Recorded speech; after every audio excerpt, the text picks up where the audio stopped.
There's one simple budgeting method that you need to get your finances in order, and I've been doing it close to a decade now, which is to run yourself like a business. In today's video, we're going to discuss what that means, and I'm going to share with you guys how you can do it with the exact budgeting method I'm going to share with you today. Now, it's something I swear by because if you think about it, if you run yourself like a profitable business, what's going to happen at the end of every month is you're going to have leftover profit, aka net profit, so that you can continue to run your business far into the future. Profitable businesses stay in business because they're consistently making more money than their expenditures. So step one in running your finances like a business is at least being aware of your personal finances. According to a psychology study from Rice University, being aware of your finances is one of the biggest reasons as to why people maintain and actually improve their personal finances.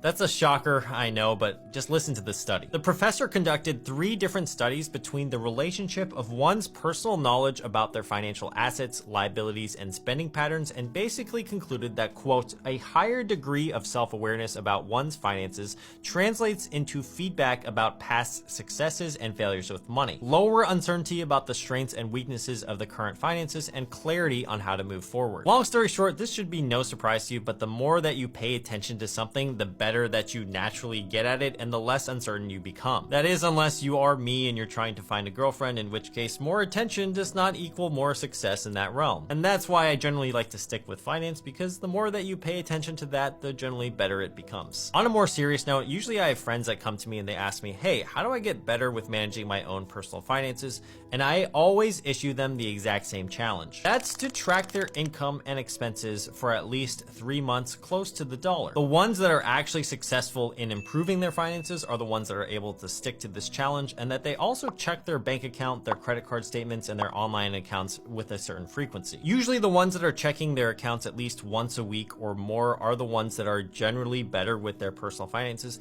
and that kind of makes sense because you know exactly how you're doing on a given day. Now, I personally check my bank account every day or every other day, and that gives me a lot of peace of mind in how I'm actually doing with my personal financial life. In fact, if you've seen some of my other videos, you should know that I famously keep a financial master sheet where I tally up all my income and expenses at the end of every single month. So that's actually a huge reason as to why the last day of the month is so fun for me. Like, today's October 30th and tomorrow's gonna be October 31st, which is Halloween, yes, but it's also the end of the month when I get to tally my income and expenses. So what I really like to do is I like to grab a Diet Coke at the end of the night, and I just go through all of my different accounts and just kind of log everything and see how everything has done over the course of the past month.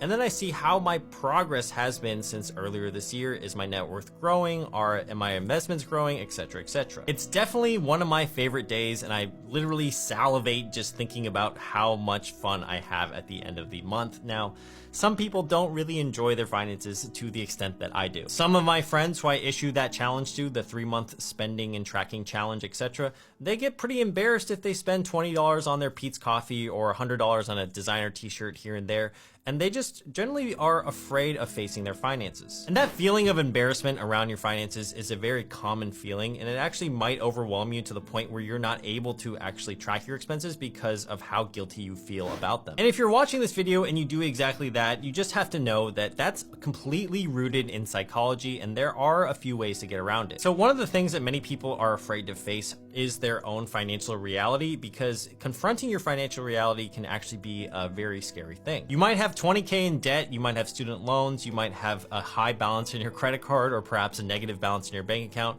and you know that if you check your bank account, it's just literally going to be staring at you in the face. However, I think this is one of the best things that you can do, which is to confront your debt, confront the reality that you're facing right now, and you need to start tracking your progress from this point forward. You might be $25,000 in debt right now, and that's not going to feel really good, but if you start to track it now, I can guarantee that as you continue to track it over the next few months, as long as you're making some sort of progress, that's going to be super motivating for you to continue to move forward. I've been tracking every year for the past 6 to 7 years, and even at the beginning when I was making 30 to 40K a year, I realized that as long as I was making progress, I was on the right track. And it's really fun to see now, if I look back 6 years, like how I was doing back then, and just kind of like realize I've come a long way. And I think that by doing this tracking, you're going to get like a journal entry of your finances, and that's going to be really powerful for you, just building confidence as you move throughout life. So if you want to be good at your finances as well, here's what I would do. There are 4 things that I would do. Number 1, I definitely start tracking your expenses here.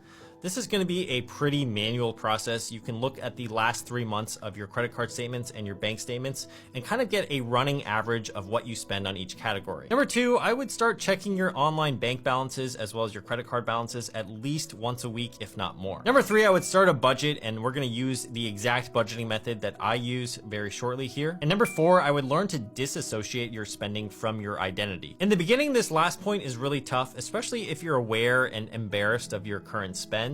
However, if you practice the act of tracking your expenses as well as your income, what's going to happen is that you become more of an observer over time. You start to observe how you're spending, but you're almost looking at it from a third party or a third person point of view. You're just being really objective with your own spending. It's kind of a hard feeling to articulate, but when I spend money, I almost don't think of it myself as spending money. I'm just looking at myself from a really far distance, like if an alien was looking down on the world, looking at Humphrey and just seeing how much he was spending. I kind of look at it from an objective point of view. So when I spend some money, I don't really feel too bad of it. I'm just like, oh, cool, I spent $20 on Pete's Coffee. Hopefully you get to a point where you have little to no emotion about your spending, and that way you can objectively look at your spending on a regular basis. All right, once you're feeling really aware of your finances, then that's when we can get into the budgeting method that changed my life, and I like to personally call it my life's P&L, or basically a profit and loss sheet. A P&L sheet is typically a statement that's used by a business to see how profitable they are on any given month. So here's what a sample one looks like right here. At the top, you can see that this business made $3,367 in sales for the month. Then you can see down below that they spend money on cost of goods, things like materials, importations, subcontractors, stock, and freight, for a total of $1,400. That left them a gross profit of $19.6720.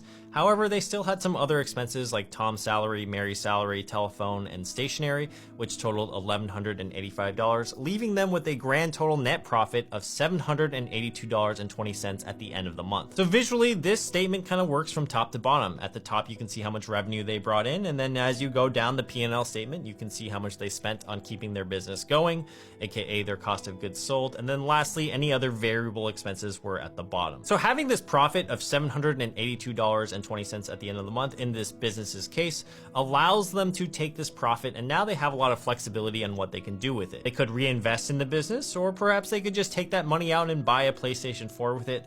The idea here is that they have a leftover amount of profit every single month that they can use for the future. Now, how does this relate to us, or you and I? This is the exact method that changed my life. So let's actually look at the P&L sheet again and then just simplify it into 3 or 4 categories. Okay, so for our personal life profit and loss statement, we're going to keep income at the top here the same. You probably make a salary or get paid, so you should know what that is on a monthly basis. For cost of goods sold, let's actually replace this with the category called fixed expenses. These are going to be the expenses that are required for your life. So for example, things like rent, insurance, transportation, healthcare, etc. For the expenses portion of this profit and loss statement, we're going to replace this with discretionary expenses. So these are all of your optional expenses at the end of every month, things like eating out, shopping, entertainment, and your video game habit. And then lastly, net profit, we're just going to keep that exactly the same. Now, if this looks confusing to you, don't worry. I'm going to have an exact template that you can download in the description below. I've basically just recreated this profit and loss statement, but have them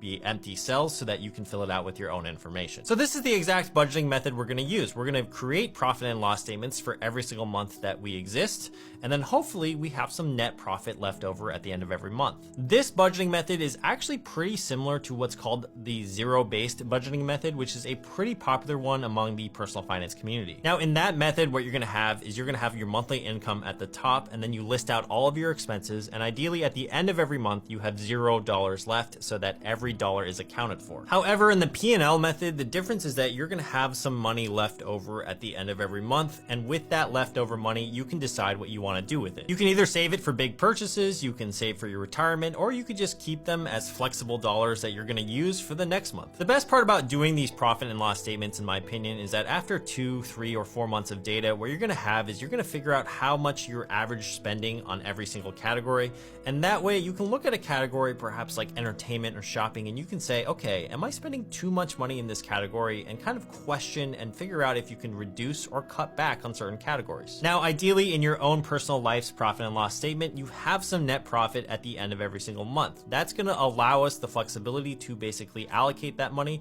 and allocate that money strategically. So that's the next step we're going to talk about, which is how should we allocate the net profit that we get every month. Now, if you guys do remember